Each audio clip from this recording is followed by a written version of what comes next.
kasita ogambe mukozi wa gavumenti nti n'ekironkuuma so nafuuka omulema ow'oluberera.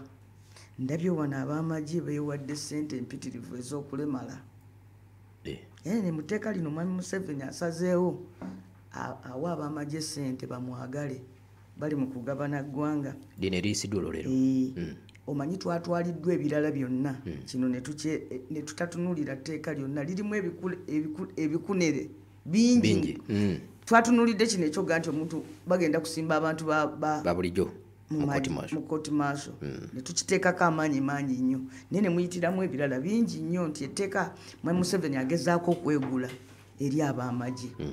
Okugeza agambye wano mu sedi oba sedi yebeera ki enyinyonnyola ennyongereza ku tteeka nti ku peegi 132 nti ow'amagye aliko obulema ajja kufunangayo omusaala gw'obulema buli mwezi. Ng'ogyeko omusaala gwe omutongole naye ajja kufunangayo n'omusaala gwaki gw'obulema. Ekyokubiri buli w'amagye aliko obulemu amuwaddeyo omuntu amulabirira era n'amuteerawo wano omusaala. Okugeza ow'amagye aliko obulema nga buli wakati wa kitundu kimu ku 1% to 9% katugambe ndowooza oyo nga yeekoona nga yavaamu olwala nga yavaamu olwala 1% ajja kufunanga emitwalo 15 omwezi. Munnamagye yina yavaamu olwala alina obulemu obwo obusaamusaamu tinitini kanti omulaba bw'ayambala gaalubindi oyo alabika talaba. Alabika talaba.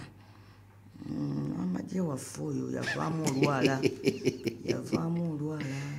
Olaba enkovu eyo gy'alinako kugulu yafuna enkovu eyo 1% emitwalo 15 buli mwezi era bajja muwangaya n'emitwalo emirala 7 n'ekitundu za mukozi amulabirira ku bulema obwo buli mwezi.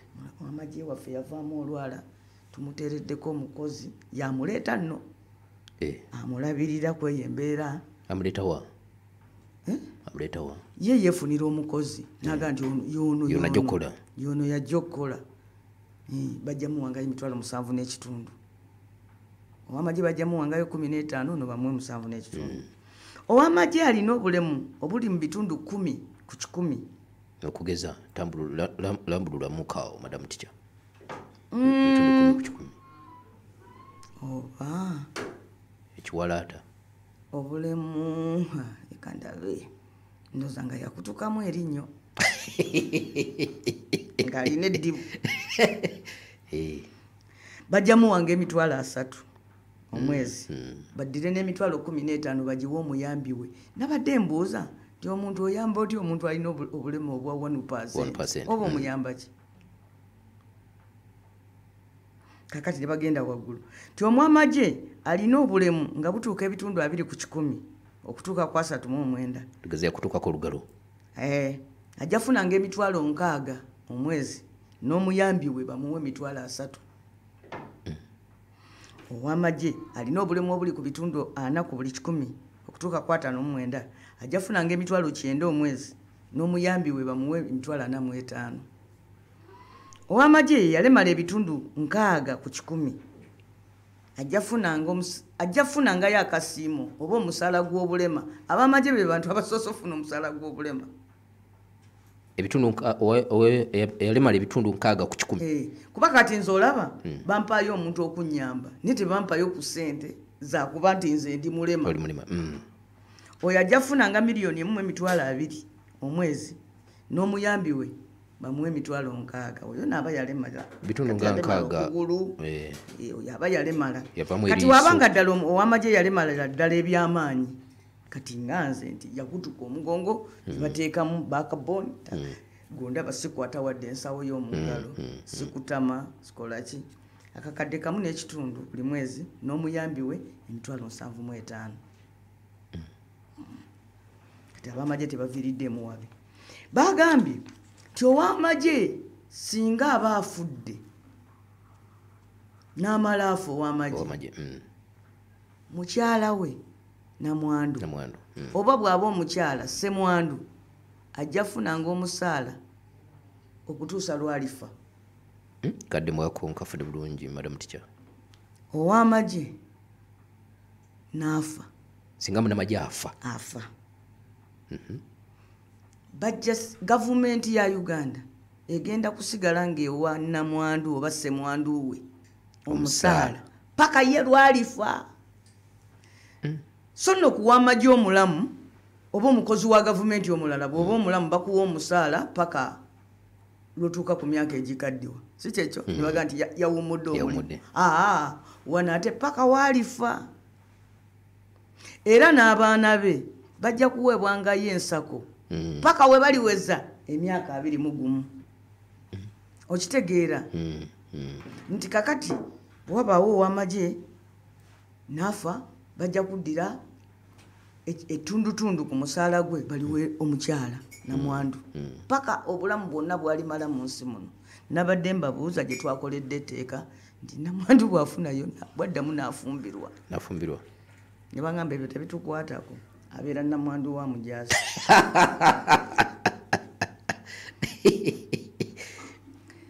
Nembuuza namwandu ki? Kuba musobola okuba nga namwandu akyali muto alina n'omulimu gwe oba ssemwandu. Ne bino byonna gambye nti Museveni abikola kugezaako kugamba bajazi nti twakutte gavumenti kati twegabanye. In effect amagye gawambye gavumenti ya Uganda. Ekyo nkikubuulira. Si kyalina kubuusabuusa etteeka lino nga bannaffe baliyisizza. Amagye gawambye gavumenti ya Uganda. Era kati bali ku munyago bagabana. Okwewaaka akasente kitegeeza eggwanga liwambe. Anti laba olwo bali ku munyago kye bayita malire bo bakimanyi nti ab'amagye eva buli we bakola olutalo ne baluwangula bafunayo omunyago. Kakati bawambye batya? Gavumenti ebeera n'amasiga 3. Essiga erikola amateeka, essiga eddamuzi n'essiga ery'executive erifuga. Amagye gali mu ssiga ly'executive. Kati olwaleero mu tteeka lino gatutte n'obuyinza bw'abalamuzi. Koti maaso ezizzeewo si eri gy'obadde owulira ey'emakindi. Kati bagambye buli wali barracks wagenzeewo kooti y'amagye. Era ne bagamba nti babawadde obuyinza okulamula emisango. Balina we bakiyise mbu egiri awo nga girina special circumstances. Kwegamba singa emisango gizuulibwa nti waliwo ensonga kati katugambe kambulira abantu abamu. Bw'oba obadde otokimanyi singa onoge mmwanyi embisi. Ne bagamba oyo gundi yanose mmwanyi embisi. Ne bakugulako omusango gwa economic sabotage. Taataganya byenfuna by'eggwanga. Nti ekikunoze mmwanyi embisi oba n'ozaanika mu ttaka. Nti gundi yayanise mmwanyi mu ttaka. Osudde omutindo ogw'emmwanyi n'olwekyo okotogera ebyenfuna by'eggwanga. Gukyagenda mu kooti maaso bakugusingisa.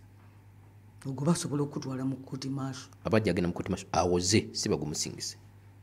Mu kooti maaso kye tumanyi teriyo kusinga musango. Kuba akuwawaabira yakuvunaana yakuwozesa ate yagukusalira. Mbadde ndowooza ebyo babiterezezza mu amagye ge gakuwaabira. Mwe muva complainant. Era ge gakwata ne gakola nga poliisi. Obuyinza bwa DPP gabweddiza ge galeeta prosecutor akuvunaana mu kooti. Ate era amagye be balamuzi. Kaakati gw'onoobasinga otya omusango? Madam Teacher, mbadde ndowooza nti mu tteeka lino lye bayisizza bataddewo engeri abalamuzi gye bagenda okulondebwamu. Ebyo ebyogamba nti n'amagye abalamuzi banaalondebwanga nga beebuuzizza ku judiciary ku lukiiko lw'eggwanga olulamuzi. Balwebuuzeeko ki nti owaye kapiteeni gundi wamma tumuwe alamule kooti y'emukono olwo abalamuzi ne baddamu batya? Ayina ebisaanyizo. Ne bw'aba ab'amagye bangi basomye amateeka bati ekyo tekibafuula bantu bankizo. Kooti mu kulamula singa tubadde n'obudde n'ali kusomedde nti abalamuzi bino byonna babyetunuzaamu. Singa ogenda n'osoma bagamba omulamuzi wano yali asala n'agamba it would therefore be wrong for parliament to cause a conflict by conferring on court martials jurisdiction to try such offences. For instance, since terrorism can only be tried by high court, which is an ordinary or a civil court, it will be contradictory to try it in the military court as well. And also, it would be self-defeating for any offense similar to terrorism to be created under the UPDF Act, and then persons are tried under it in the past. It is also certainly circumvented and defeated the purpose of the grant of an exclusive jurisdiction to a specific court, and especially where, as has been pointed out, civilians were subsequently tried under the military court as accomplices. Ngegamba nti bannange egimu ku misango gye musindikiriza abasajja bano bawozese gyateekebwawo amateeka ag'enjawulo, ng'amateeka ago we gaali gateekawo emisango gino gannyonnyola na bulungi emisango egyo kooti kyeyina giwulira nti terrorism mu tteeka lya terrorism baateekamu nti high court neewulira omusango guno. Emisango gyonna egiriko okufa constitution egamba teri muntu anaasalirwanga musango gwa kufa okujjako nga gumaze musinga mu supreme court. Ebyo byonna wano tebitunulwamu. Olidde era wano singa tubadde tugenda kusoma ebirala abalamuzi bagamba nti n'embeera yennyini eri mu court martial tesobola kuteekesaayo kuwoza musango mu ngeri y'amazima free and fair. Nti embeera yokka golaba wano mugenda mu court lalakini kimbia sumama mukube saluti omukulu ajja yimirira awo kyovula babaloya we batuukayo bamaliriza n'okubasiba babasibye oyisiza mukulu amaaso. Loya Lukwago yatuuka mu kooti n'agamba nti we came here robbed nene batukunyakunya ko tumwine nti ngani gwogamba eyakubbye kyo yali kye yali ategeeza nti twazze wano nga twambadde emivuli ya gy'abalooya. Tumwine namugamba nti ng'obumanyi obubbi bakusibe. Ono omwami ono gundi Pizza Aaron yagamba njitawo ntule wali ku benchi nga looya we nino tula ali afande namugamba nti afande yandagidde awo togendawo.